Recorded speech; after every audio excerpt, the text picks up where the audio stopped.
so we had to keep the fish inside. And he pushed me off and I broke my collarbone. They heard strange noises in the night and one of them was scared. Welcome to the Appleseed Studio. I'm Sam Payne, and the Appleseed is an hour that uses the power of great stories to help you make sense of the world and communicate with the people who are important to you. Sometimes you just need the right words to talk about some of the biggest things you'd like to talk about, and we'll bring you tall tales and fairy tales and folk tales and personal and family tales and more, all designed to share and to spark memories and thoughts that can lead to the family storytelling around your kitchen table or living room that can help build a family culture of rich conversation. We feel like that's kind of sacred work, if you want to know. And with any luck on the Appleseed, great stories can change your family's world. We're excited to bring you an hour of great stories today.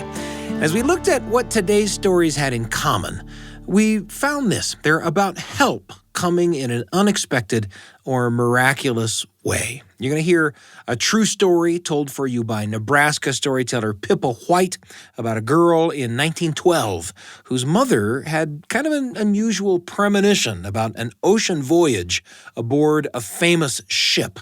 A premonition that for a while makes that mother something of a bother to her shipmates. I will not be going to sleep at night on this ship. I am going to sit up during the night and I'm going to sleep during the day, and there is nothing you can say that is going to make me change my mind. That's Pippa White, and you'll hear the whole story in just a moment. And you'll also hear a fictional story about miraculous help coming to English soldiers in the trenches of World War I.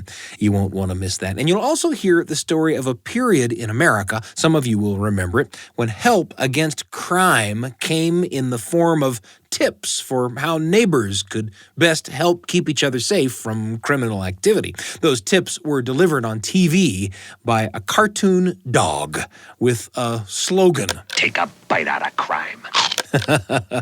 McGruff the Crime Dog. And that's all this hour on the Appleseed. And before we get to our first story, that story from Pippa White about the unusual premonition on an ocean voyage, there's a saying about stories that my wife sometimes uses. We talk a lot about stories, as you can imagine, and she sometimes says, every story says once upon a time something bad happened, but we worked to get through, and here's what we did.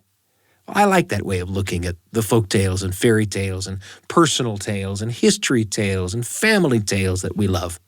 And it occurs to me that sometimes the story of what we did to get through includes the story of what help we had. I've got stories about getting through stuff in which I had help from my mom or from a friend or from one of my children or even from what feels like heaven itself. Think about some of those times in your own life in which you got through with some help. In a world in which not every challenge you'll face will be one you can handle on your own, stories of helpers can help us find and recognize and be grateful for the assistance that so often comes to us. What stories like that could you share with the people you love?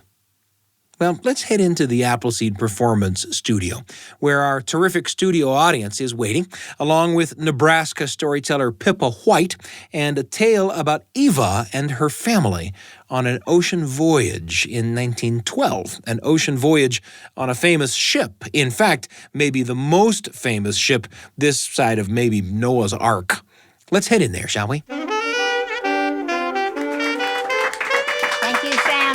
Much, and thank you all very, very much. It's my great pleasure to be here. So you know that I like stories from history. I love this one because it certainly does have to do with a historical event, but it's about something else too, which I think is equally important as the historical event that is shared. This is Eva's story, and I need to thank Ronald C. Denny and Greenwich University Press for allowing me to share Eva's story with you.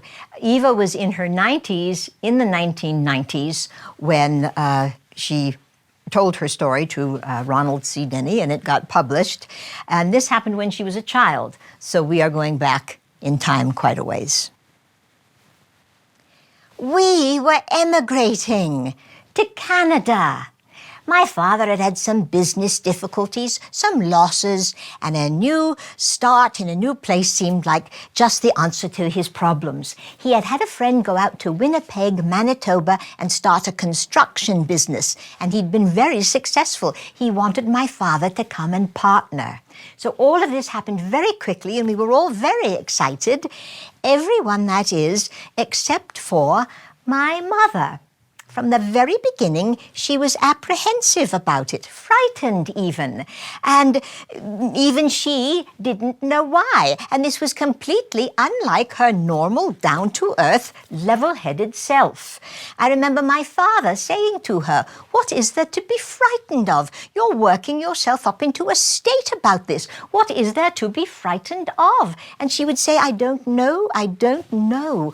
All I know is every time I think about it, I'm certain that it's the wrong thing to be doing." Despite her feelings, no one would listen to her.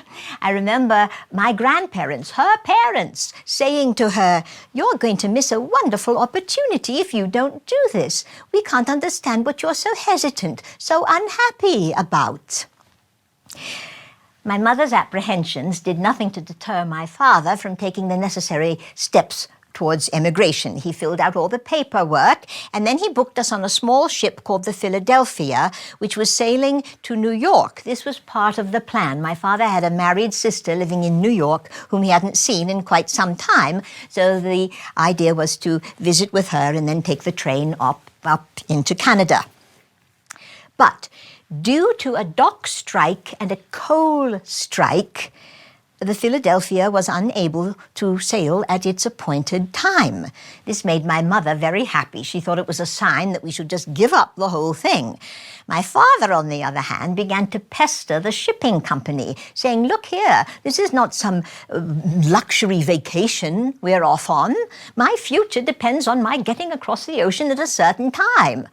Well, he pestered them so much that they finally said, "Listen, there is nothing we can do to make this ship sail when it should, but we can do this for you. We can put you on another ship sailing close to that time." And that is how we got second-class tickets on the Titanic. And when my mother heard this, she said, "Well, now I know what it is." My father said, "Do tell, will you please? I'd like to know." She said, "That is the ship they say is unsinkable, and that is flying in the face of the Almighty. That ship will never make it to the other side." My mother did not hold her tongue about this, and everyone thought her so foolish. They would say the Titanic is the most modern, best-equipped ship in all the world. Everyone agreed, though, that this was completely out of character for my mother. She was not superstitious. She was not given to flights of fancy. She wasn't even young. She was middle-aged, and this was completely unlike her normal, down-to-earth, no-nonsense self. I think my mother was afraid that she was going to lose her happiness. My mother had had another marriage, what you would now call abusive, very abusive. But now she had my father, whom she loved very much. They had me, and I think she felt that whatever was coming at her was going to mean the end of that. She said she felt as if she had a black eagle sitting on her shoulder all those days before our departure. She kept begging my father to change his mind, and indeed she was begging him to change his mind as we walked up the gangplank of the Titanic on April 10th, 1912. Once in our little cabin, though, my mother said, "All right, the ship has sailed. Let us have no more arguments, no more unhappiness. But you need to know one thing. I will not be going to sleep at night on this ship. I am going to sit up during the night and I'm going to sleep during the day, and there is nothing you can say that is going to make me change my mind." My father said, "Oh, all right then, if you want to be ridiculous, I can't stop you. But what will the other passengers say?" She said, "I don't care what they say. I will not be going to sleep at night on this ship."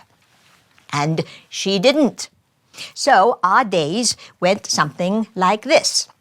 We would breakfast together, and then my mother would go back to the cabin to sleep. And I got to spend the day with my father, and I just loved it. He was not the disciplinarian that she was. My father and I would lunch together. Incidentally, he showed me all over that magnificent ship. In the evenings, my mother would get up, they would bathe me, take me to supper, and then take me back to the cabin for bed, and then they would go to dinner. The other passengers did notice that my mother was always absent at lunch, and she didn't hesitate to tell them why. So they would twit her and tease her and say, "Did you learn anything in the night? Are you going to be taking care of us again tonight?" On Sunday, April 14th, my mother noticed a sign in the dining room announcing that there was to be a church service at 11 o'clock. So she decided that she would not go straight back to the cabin to sleep. Rather, she would stay up for that church service. We all attended, and then we had lunch together, not knowing, of course, that this would be the last meal we would share together as a family. At that meal, one of the officers saw my mother, came up and said to her, "Ah, does this mean you've gotten over your fears? Do you believe that we can get you safely across the ocean now?" She said, "Oh, no, no." She looked him right in the eye, said, "No, no, I am just here because I stayed up for the church service. I shall be going to sleep directly after this meal." Shook his head and said, "Well, I'm sure everyone was very grateful to you." My father was not one to smoke or drink or gamble, so he usually retired very early. And he did that night of April 14th, 1912. My mother sat up, fully dressed, with her books and her sewing. She said at 11:45 she felt a bump. Just a bump. Now, it is important that you should know the strength of the collision with the iceberg, with that impact, was felt differently depending on where you were on the ship. It was a huge ship. Those who were close to the impact were thrown out of bed. If they were still up in the lounges, they fell to the floor. Those far from the impact felt nothing. My father and I slept right through it. My mother, of course, was not about to let us. She woke up my father, said something has happened, go and find out what it is. Then she woke me up, tried to start dressing me, and because I'd been disturbed from a sweet sleep, I was not making it easy for her. I remember my father pulling his trousers over his pajamas and grumbling and putting on his heavy sheepskin-lined coat, and out the door he went. I cannot tell you how long he was gone. In my childhood memory, it seems that it was really only a few minutes. But when he returned, he was a changed man. He was pale, and there was so much tension in his face that he was almost unrecognizable, and I began to scream. He took off his heavy sheepskin-lined coat, put it over my mother's shoulders, said, "Here, you're going to need this." Then he went to the cupboard and got another overcoat for himself. They wrapped me in blankets, and out the cabin we went. Halfway down the corridor, I said I wanted to go back for my teddy bear. They said, "We will never go back." Because my father had shown me all over that ship, he knew just what lift to take to get us to the boat deck. When we got up there was some rushing about, but there was no real panic. I clearly remember a sailor saying to a woman, "We put you in those boats, you're going to be back here before breakfast." There are a number of controversies, of course, about the Titanic. One is, did the band play? I can tell you that the band did indeed play, but I'm telling you it was an enormous ship. Those close to the band would have heard the band, those far would not. It's also a controversy, did the band play Nearer My God to Thee? All I can tell you is that months later I was in church with my grandparents, and that hymn was played on the organ, and I became hysterical without knowing why. We were near 5th Officer Lowe when he fired the pistol and said, "Any man trying to get into any of these lifeboats before women and children will be shot on the spot." And no one doubted that he meant what he said. My father walked up to him and said, "I'm not trying to get into a boat, but for God's sake, take my wife and child." He did. My mother and I stepped into an already crowded lifeboat. My father took my hand and said, "Now, be a good girl, hold tight to your mummy's hand, and do everything she tells you." Those were the last words I ever heard from my father. Our boat was lowered and quickly rowed away to get away from the suction line of the ship. I shall not dwell on this part of the evening. I will tell you this, though. Another controversy has been, did the ship break in half? My mother and I clearly saw that it did, and of course, when it was found on the ocean floor in the 1980s, it was in 2 pieces. Once the ship had gone down, they gathered all the lifeboats together to redistribute the passengers. You may know that some of the early lifeboats left not completely full. This was not easy, as only 2 of the lifeboats had lights. But there, in the middle of a dark ocean, they did redistribute passengers to free up a boat to go back and look for survivors. In the process of that redistribution, my mother and I got separated. We never knew how that happened, but happen it did. I found myself in a lifeboat full of strangers, not knowing what had happened to my father, now not knowing where my mother was, and I'm afraid I did not add to the joy of the evening. I made things rather difficult.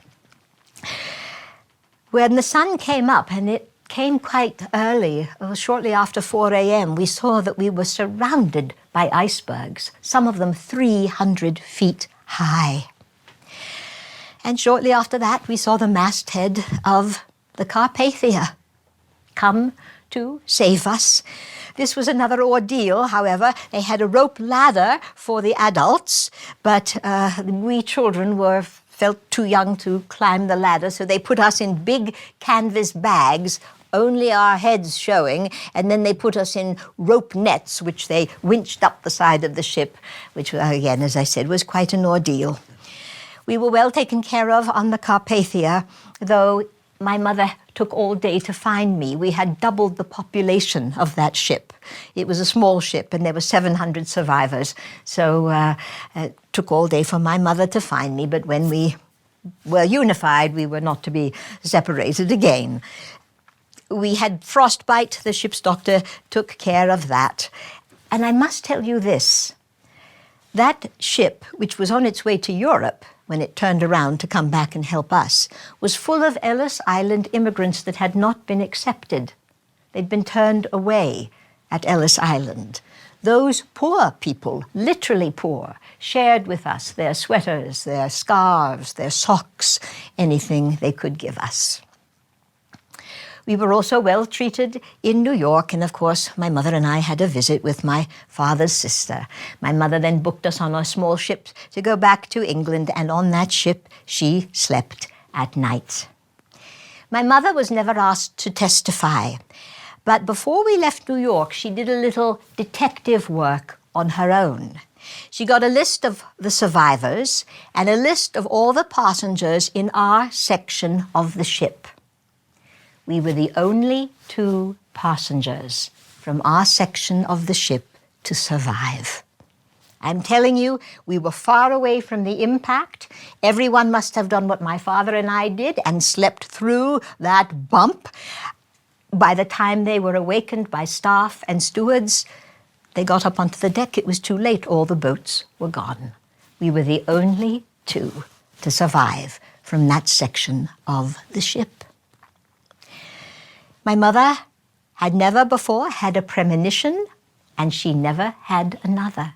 And she could not tell you, right up until the day she died, why she was so certain, so convinced, so absolutely 100% sure that the Titanic was going to sink. Because of that conviction, my mother endured humiliation and ridicule.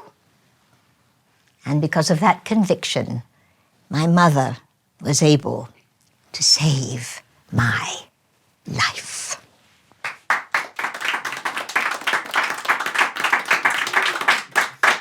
Thank you.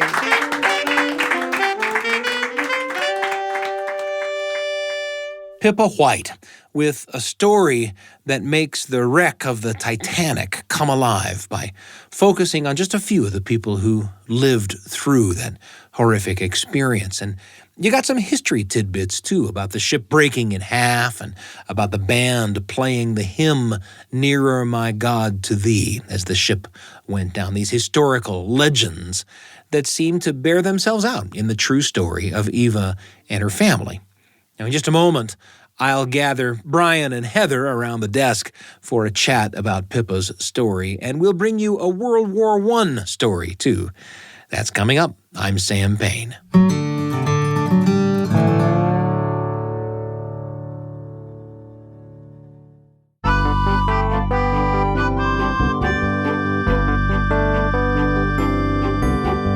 It was just our pleasure to listen to a story told by Pippa White in the Appleseed Performance Studio. Pippa White, the Nebraska storyteller, specializes in telling stories from history, and that story was a story about the adventure of a family on the Titanic.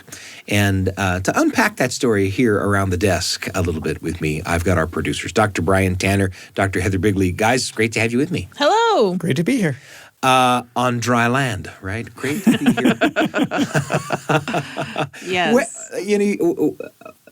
Hearing the story of an individual family on the Titanic, kind of pulls some things into focus. I'm kind of wondering where that story took you guys.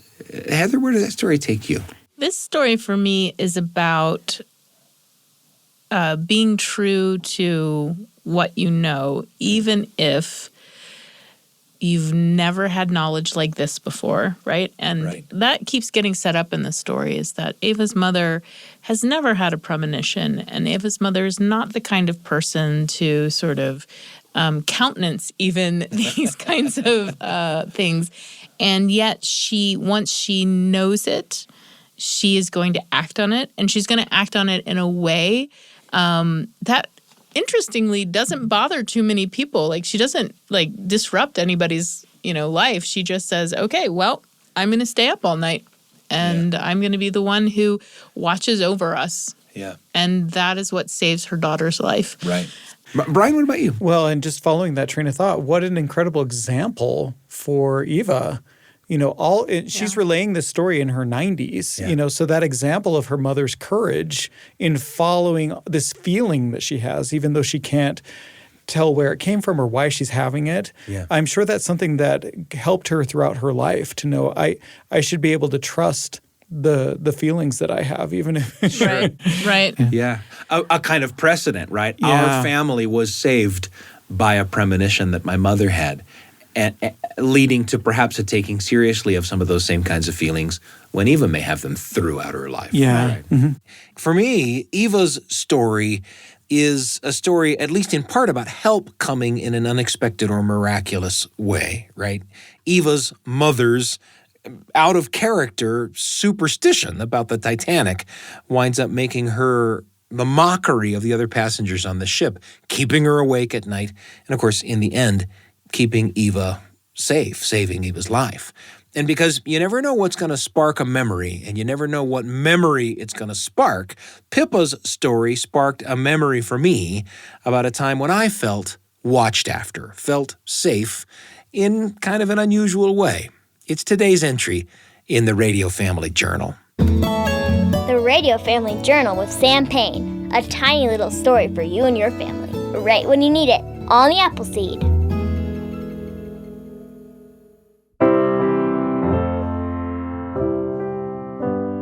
When I was in the 5th grade, we had a special assembly in my elementary school. We all marched down to the cafeteria, which was also the gym, which was also the auditorium. Maybe that's just like your elementary school too, right? And we sat on the floor, and Officer Leesburg, the chief of police in my little town, held up a sign for us all to see. And on the sign was a cartoon picture of a dog wearing a trench coat, like he was an old-style movie or TV detective, like Humphrey Bogart or Columbo. Officer Leesburg explained that the dog's name was McGruff, and that he was a crime dog, whatever that was. And underneath the cartoon picture of the dog, on the sign, were the words McGruff House, printed in big letters, yellow letters. Officer Leesburg told us that we might start seeing signs just like the one he was holding in the windows of some of the houses of our neighbors. And he told us that if we ever felt like we were unsafe, if we were hurt, or if we felt like someone was following us, anything at all, we could go to a house with one of these McGruff House signs in the window and ring the doorbell, and the people in that house would help us. They'd call our parents or the police. They'd let us stay in their homes until help came. I had no idea the road McGruff the Crime Dog had taken to get to my elementary school. I know a little more now. The story goes back really to the 1960s. Martin Luther King Jr., Malcolm X, President John F. Kennedy, Senator Robert Kennedy, they were all assassinated in that decade. Crime was on the rise, and that rise in crime was on the minds of everyone in America. President Lyndon Johnson established government organizations designed to get to the bottom of why crime in America just kept rising. But it was really tough going. During Nixon's presidency, and then Ford's, and then Carter's, crime continued to rise. Anyway, they went to the Ad Council. That's the organization in charge of public campaigns starring characters like Smokey Bear and Woodsy Owl. If you've ever heard phrases like, only you can prevent forest fires, or give a hoot, don't pollute, you know the work of the Ad Council. Anyway, the Ad Council gave the project to an advertising agency called Dancer Fitzgerald Sample, and its creative director, Jack Keel. The advertising guys wondered what would happen if they made ads that showed Americans that regular folks like you and me could do a lot to keep each other safe from crime, just by using a little of their personal energy to reach out and take care of each other. The advertising guys created this cartoon crime prevention dog and had a national contest to name the dog. It was a police officer in New Orleans named John Isbell who won the contest with the name McGruff the Crime Dog. And this dog, McGruff, in kind of a gravelly voice, wearing his old-school detective trench coat, would talk on these TV ads. It was really the voice of Jack Keel, who created McGruff. And McGruff would teach people how to do simple stuff like lock their doors when they weren't home, or keep their porch light on at night, or form neighborhood watch groups, or tell a trusted neighbor when you were going to be away from home so they could keep an eye out for suspicious activity at your house and report it. And the commercials all ended with McGruff the Crime Dog repeating his slogan, which everyone in America knew. "Let's take a bite out of crime," he'd say. People loved McGruff. He was given hundreds of millions of dollars in free advertising space on TV stations around the country. This was the 80s, way before people had access to the internet. And in those days, the TV commercials invited you to write a letter to a P.O. box in Rockville, Maryland, and they'd send you a pamphlet filled with McGruff's crime prevention tips. And millions of these pamphlets were sent out, filled with all kinds of ideas for how neighbors could help keep each other safe. And then, of course, came the McGruff houses. Now, to be a McGruff house, you had to have a background check, and you had to get a little bit of training so you knew how to be an emotional support to a kid in trouble, and also so you'd know who to call. And once you had the background check and the training, then they'd give you one of those signs like the sign that Officer Leesburg showed us, one of those McGruff house signs, and you could put it up in your window, and kids would know that your house was a safe house. And then it wasn't just McGruff houses. A utility company in Utah wondered if maybe each of its trucks could be designated as a kind of rolling McGruff house. And before long, 170 different companies across the nation hosted fleets of McGruff trucks. Well, that's when I was a kid, the era of the McGruff house, when I could look around my neighborhood and know that there was help when I needed it. It was a really, really great way to see my neighbors as sources of help. Even though I gotta say, blessedly, I was never in the kind of trouble that would make me knock on the door of a McGruff house, though a lot of kids were. That era is past. There are no more McGruff houses. In the end, it was cell phones, by the way, that changed everything. It's easier than ever to call for help when you need it now, so McGruff houses, well, they weren't needed in quite the same way as they were once needed. The truth is, though, even today, when I visit my childhood neighborhood, which I do from time to time, I can sometimes remember which houses were the McGruff houses. Those are part of the good childhood memories I carry around with me. And while McGruff houses might be obsolete, neighbors aren't. Family isn't. And in a world in which troubles haven't gone away, we can still use a little of our personal energy to reach out and take care of each other. Can't we?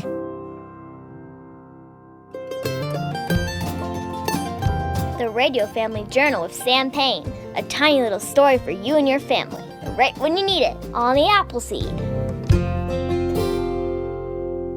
Thanks for listening to that entry in the Radio Family Journal about a time when I was a kid and when kids like me felt like they had a particular kind of access to a particular kind of help when they might need it.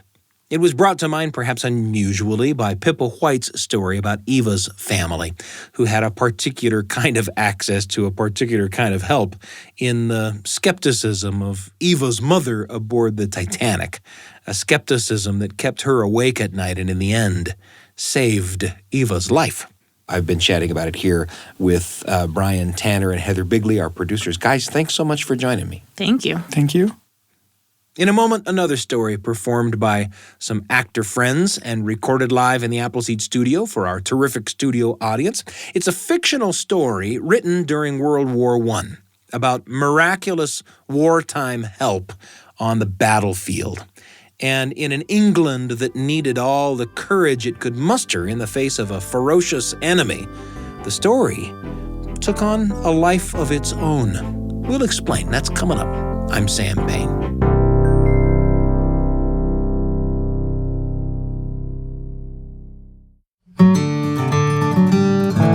This episode of The Appleseed is filled with stories about help coming in unusual ways. From an unusual sort of premonition of disaster in Pippa White's Titanic story, to the help that comes from neighbors and friends to keep a neighborhood safe from crime, as advocated for by McGruff the Crime Dog.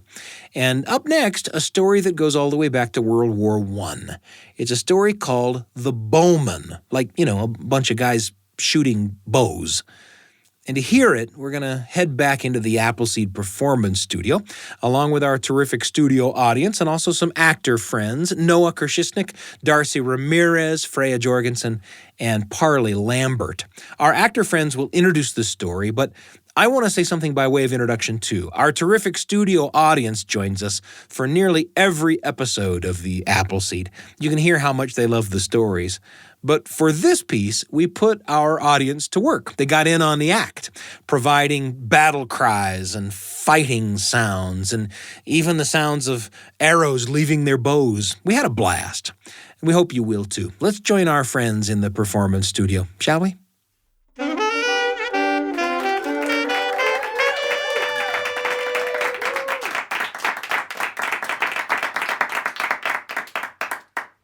In a moment, our live performance version of a story called The Bowmen. The story was written in the autumn of 1914, just as World War I was beginning, by a writer of horror stories named Arthur Machen. But The Bowmen isn't a horror story. Except that it's about the horrors of war. It was written in the wake of the Battle of Mons, the first battle fought on the Western Front of World War I by the British. Arthur Machen heard about the battle along with everyone else and wrote a made-up story about how the tiny British army might have held its ground for so long, outnumbered and outgunned as they were. It's a story about angelic helpers who come to the aid of the British soldiers. And the story was published in a newspaper, the Evening News. It was part of the first wave of stories about the war, and when people read it, they assumed it was true. In fact, over and over, Arthur Machen was asked if he would publish the story again, this time with the sources for the miraculous things he wrote about. But Machen insisted that the story was simply made up. It was inspired, he said, by thoughts of the British army in the middle of the battle, a battle that he called a furnace of torment and death and agony and terror, 7 times heated. In his imagination, he saw those soldiers consumed by the flame of war, but also made glorious by their courage in the face of it. He imagined them as a company shining with a kind of holy light, and with those thoughts in his head, he began to write stories. The Bowmen is just one of them. But the story, which again is about angelic help coming to the aid of the outnumbered British army in the Battle of Mons, got bigger than Machen ever dreamed. It became a beacon from which the British public drew hope and courage, a thought behind which they rallied. The idea that angelic helpers came and fought for the brave British boys at the front. Soon, stories of all sorts of heavenly helpers during the Battle of Mons could be heard in cottages and taverns and churches across England. Some said a single enormous angel had appeared, holding a giant sword to keep the enemy from advancing. Others talked about phantom cavalry riding about on the battlefield. And many spoke of a shining company of soldiers standing between the English army and their enemies. These stories were said to describe what people came to call the Angels of Mons. Machen, the writer, claimed that the legends all sprang from his made-up war stories. Others insisted the stories were true, and that stories like the Bowmen were just made-up tales inspired by angelic help that really came. And some even tried to capitalize on the stories, including a guy who, as recently as 2001, said he had found an old film reel that would give cinematic proof of the angel legends. Some even said that the actor Marlon Brando was ready to pay £350,000 for the old film reel. With that reel, people said Brando was going to make a Hollywood movie. The film reel turned out to not exist. An imaginary invention to increase interest in the English town where it was purported to have been found. To enjoy the Bowmen, you should have bits of 2 other stories in your mind. One is the ancient story of the Battle of Agincourt, fought on October 25th, 1415. St. Crispin's Day. Between the English army of King Henry V against the French. Agincourt was just one famous battle in a series of conflicts over control of the English and French thrones. Those conflicts lasted a long time, and they were fought by armies of 5 generations of kings. Together, they're called the 100 Years' War. Even though they lasted a bit longer, 116 years. The English in the Battle of Agincourt were far outnumbered by the French, and the French had better armor. But the little English force won the day on the strength of its archers, each carrying an English longbow, 6 feet tall and able to shoot arrows that could penetrate armor. Those archers made up 80% of Henry's small army. Shakespeare immortalized the Battle of Agincourt in his play Henry V. And Crispin Crispian shall ne'er go by from this day to the ending of the world, but we in it shall be remembered. We few, we happy few, we band of brothers.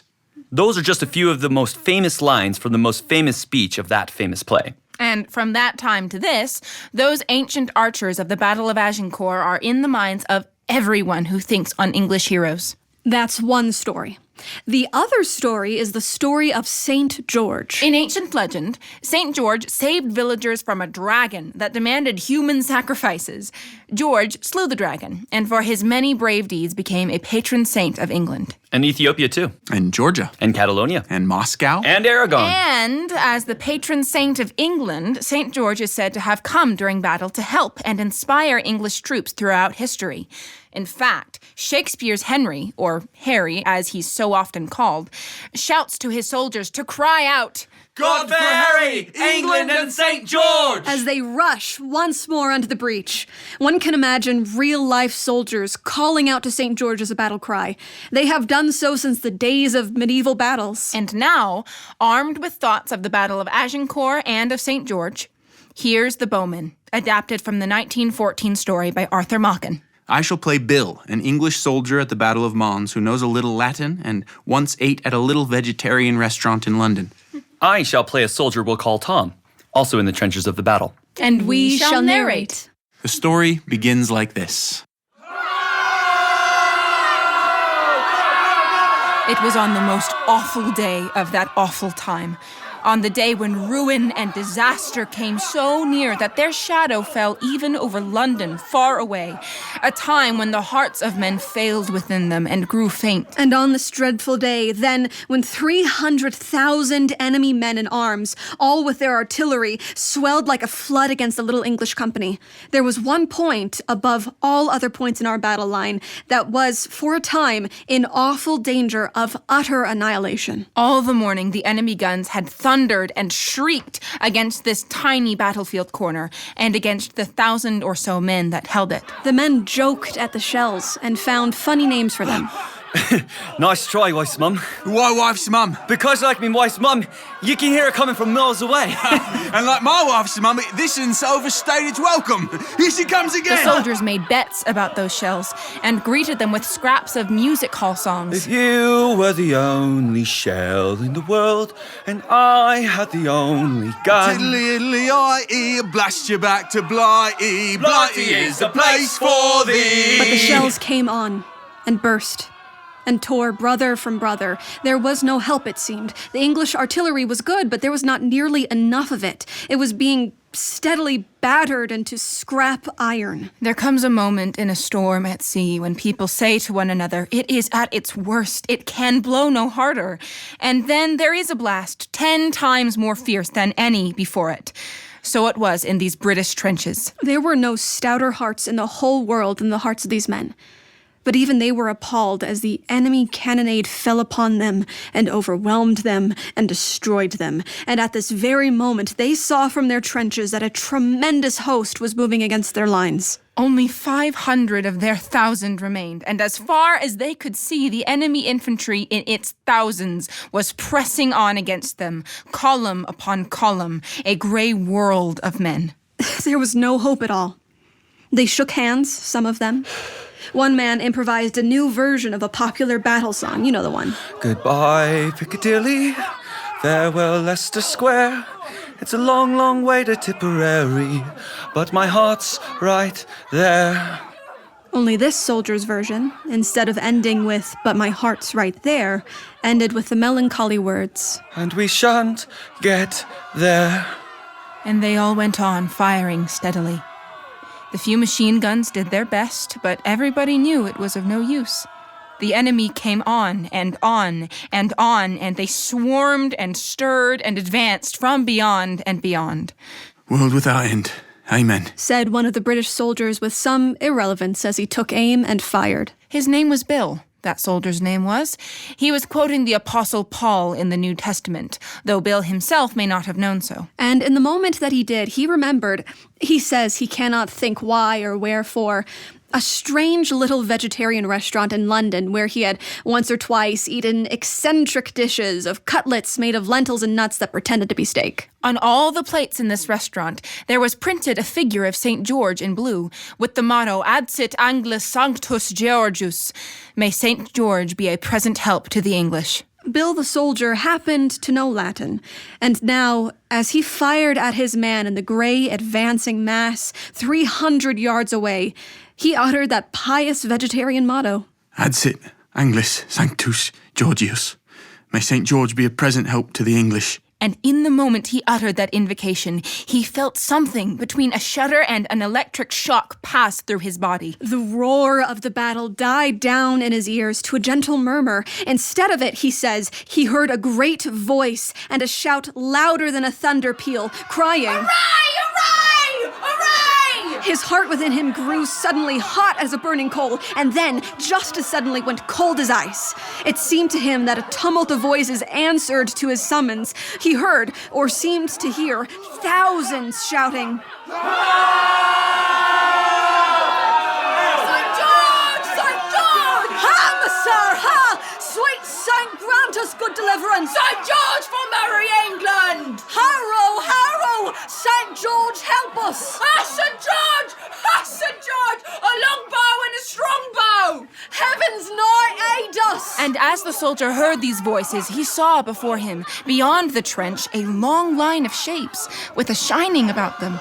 They were like men who drew the bow, and with another shout, their cloud of arrows flew, singing and tingling through the air toward the enemy hosts. The other men in the trench, though they had no hope, were firing all the while, and suddenly, one of them lifted up his voice in the plainest English. Heaven help us. He bellowed to the man next to him. Oh, we're blooming marvels. Look at the enemy host. Look at them. Do you see them? They're not going down in dozens nor in hundreds. It's thousands it is. Look, there's a regiment gone just as I've been talking to you. Shut it! The other soldier bellowed back. Oi, what are you gassing about? But he gulped with astonishment even as he spoke, for, indeed, the grey men were falling by the thousands. The English could hear them as line after line crashed to the earth. All the while, Bill, who had called out for St. George to be a present help to the English, heard the cry.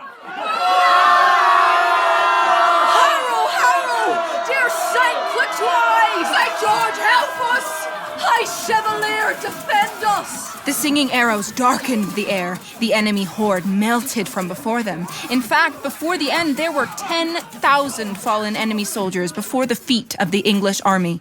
It was even decided by the great general staff of the enemy that the contemptible English must have employed shells containing an unknown gas of a poisonous nature, as no wounds were discernible on the bodies of the fallen enemy soldiers. But Bill, the man who knew what lentils tasted like when they called themselves cutlets, and who knew a little Latin, and who had called out in the direst moment, Adsit Anglis Sanctus Georgius, knew also that St. George had come at his beckoning, and had brought his Agincourt bowmen to help the English. The Bowmen, adapted from a 1914 story by Arthur Machen.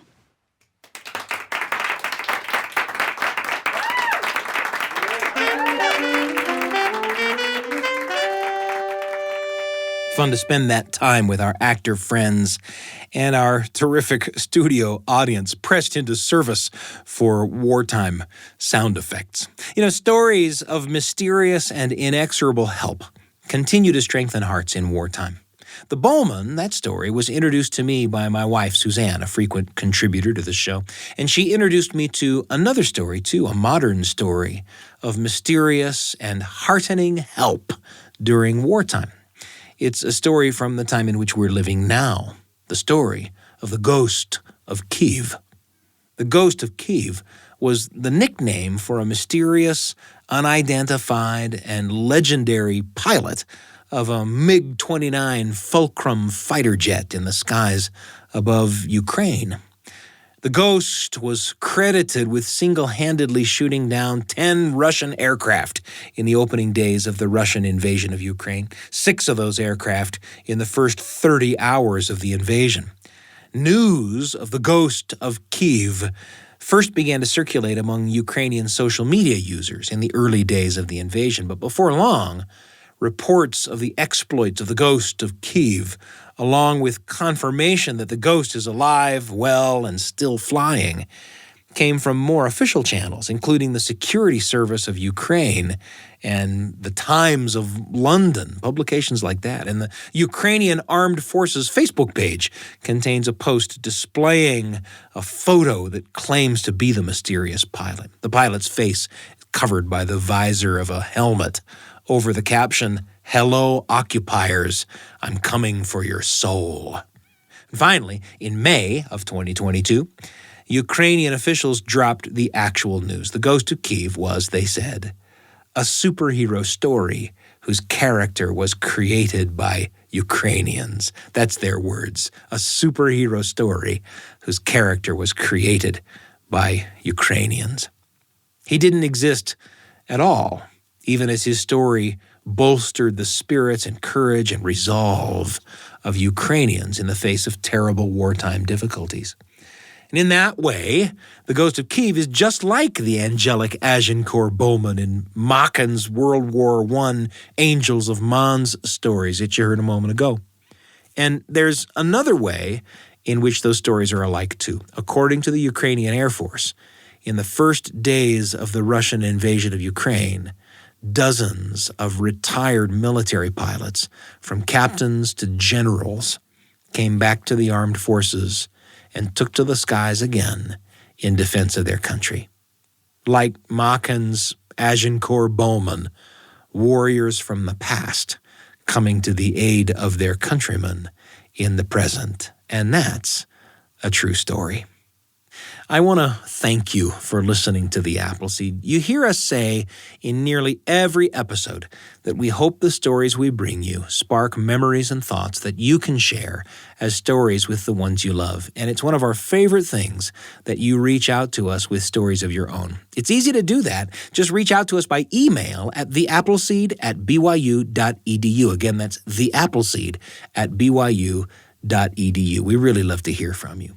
A couple of longtime listeners, Peggy and Lee Collins, heard the story about me and my brother and our encounter with a ghost dog in an episode of The Appleseed just a few weeks ago. And that was a made-up story that featured some of the real people and places from my very young childhood. It was fun for me to present it on the show. And it sparked a ghost memory for Peggy and Lee. They both remember growing up in Salt Lake City, Utah, and hearing the legend of the ghost of Emo in the Salt Lake City Cemetery. There are tons of versions of the Emo legend, and we found them as we did a little digging on the internet. Some say you walk backwards around a certain mausoleum in that cemetery 3 times at night, chanting Emo, Emo, Emo, and then you shine your flashlight through the little window in the mausoleum, and you'll see glowing red eyes in there. Lee Collins remembers walking from his house past the cemetery to get to the church where the neighborhood kids would gather on Friday nights to watch movies for a quarter. And Lee told us that one Friday night, none of his friends could go to the movie, so Lee talked his mom into walking with him. And at the last minute, right as Mom was putting on her coat and gloves, Lee decided he didn't want to go. He had a bad feeling about it. And when he told his mom, it turns out that she was relieved beyond belief. She was unable to contain her relief. As it turns out, she was as nervous about going out into the dark and past the cemetery as Lee was. A moment of common ground between a mother and son, surrounding an old urban legend about emo. Lee remembers the legend. Lee's mother knew the legend. Lee's wife, Peggy, knew it. And chances are, kids in the area are still telling it. That's how stories like this go, right? We're grateful to Lee and Peggy for sharing that story with us, and we welcome you to share yours. Again, reach out to us at theappleseed@byu.edu. We love to hear from you. Join us again on The Appleseed, won't you? You can find us at byuradio.org/Appleseed by Googling The Appleseed Podcast or by downloading the BYU Radio app for ways to listen to all the great shows produced by BYU Radio. And if you found us on the podcast, rate us and review us. It helps people find the show. I'm Sam Payne, and I can't wait to be with you again on The Appleseed, where great stories can change your family's world.